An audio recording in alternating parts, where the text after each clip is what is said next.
About 30 years ago, we had quite a serious close family bereavement, and I was quite upset by this, and this led me to a tour of Japan and Japanese gardens. I learnt about Zen meditation. I even visited the Dalai Lama in India. Well, all these experiences gave me a much better idea of how I could relax, find peace of mind, but also it gave me a totally different understanding of what gardens are all about. I suppose, like a lot of people, I wanted to have a quiet corner of my garden where I could sit and relax, even be a little bit Japanese, to remind myself of some of the principles of Buddhism that I'd learned.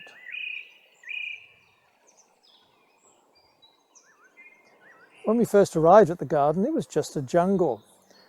We had a 100-foot cliff to cope with, to create paths along, and it was obviously used to be a quarry.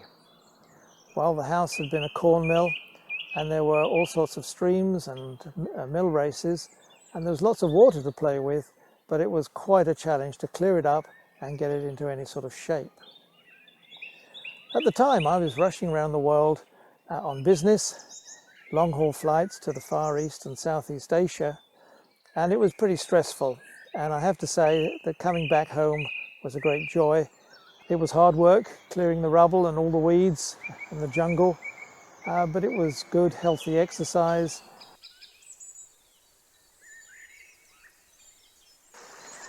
I'm a great believer that gardens are meant to be sat in, and so what we've done is put around the garden about 15 benches where people can sit and relax in quiet corners, but always you can hear water running through our cascades.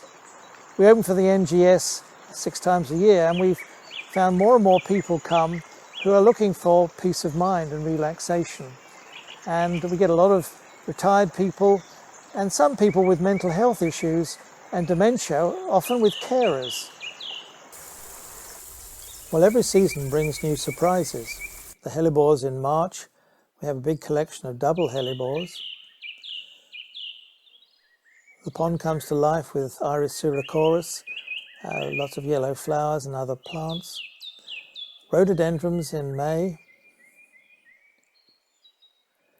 And a big hosta bed full of different varieties. Well, of course, in June we get roses throughout the garden. Lots of old-fashioned roses, and then gladioli a little later, and then dahlias and chrysanthemums. Well, being an overweight businessman, I'd had diabetes for many years, and when I retired, I started gardening with a vengeance and got onto a healthy diet and managed to lose 20 kilos over about 6 months. Combination of gardening and vegetables and salads made a big difference to me. I brought down my blood pressure, I improved my cholesterol, and my diabetes is now under control. At the same time, my mother-in-law sadly was going through a period of cancer and undergoing cancer treatment, and she often loved to come to the garden, particularly in the summer, where she could recuperate over this time of treatment. She loves the garden and she thinks that it saved her life.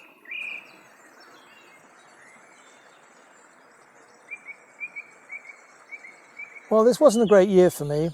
I fell headlong into a ditch and broke my spine in 4 places. It was the most terrifying time of my life. They took me to hospital, strapped me in a metal frame halo to hold my spine into position, and for 2 or 3 months I had to stay here recuperating at home. I have to say that the first time I came back from hospital after a couple of bouts, it was just a joy to get back into my garden and to enjoy the peace, quiet, the beauty, even the sense of balance and harmony that nature gives us. Realizing that I could have died, it was quite an experience to come back and enjoy being alive, celebrating nature, and just sitting in a soothing, relaxing place, everywhere surrounded by water.